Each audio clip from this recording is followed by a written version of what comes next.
दसऱ्या दिवशी सोने घ्या सोन्यासारखं राहा असं म्हणतात, पण मग सोन्याऐवजी आपट्याचं पान का बरं दिलं जात असेल? तर पुराणानुसार असं म्हणलं जातं, कौस्य नावाचा मुलगा ऋषी वर्तंतूकडून वेद शिकायचा. त्याला गुरुदक्षिणा द्यायची होती, पण गुरुनी माझ्यासाठी काहीही नको असं सांगितलं. मात्र कौस्याच्या आग्रहामुळे त्यांनी सहज 14 कोटी सुवर्ण मुद्रा आणून दे असं आव्हान दिलं. तेव्हा कौस मोठ्या श्रद्धेने आपल्या दयाळू राजा रघुराजाकडे गेला. पण तेव्हा रघुराजाकडेही तितके पैसे नव्हते. पण प्रत्येक संकटात प्रजेच्या मत्तीला धावून जाणाऱ्या या राजाने कौस्याची मागणी पूर्ण करण्यासाठी साक्षात कुबेर देवांकडे मदत मागितली. त्याची ही नम्र विनंती पाहून कुबेर देवाने चक्क सोन्याचा पाऊस पाडला. पण दयाळू असणाऱ्या राजाने त्या सर्व सुवर्ण मुद्रा कौस्याला दिल्या.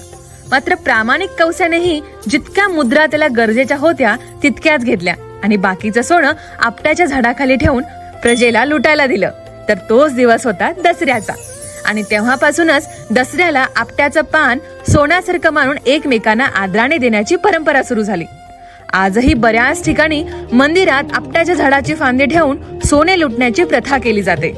तर Download ShareChat.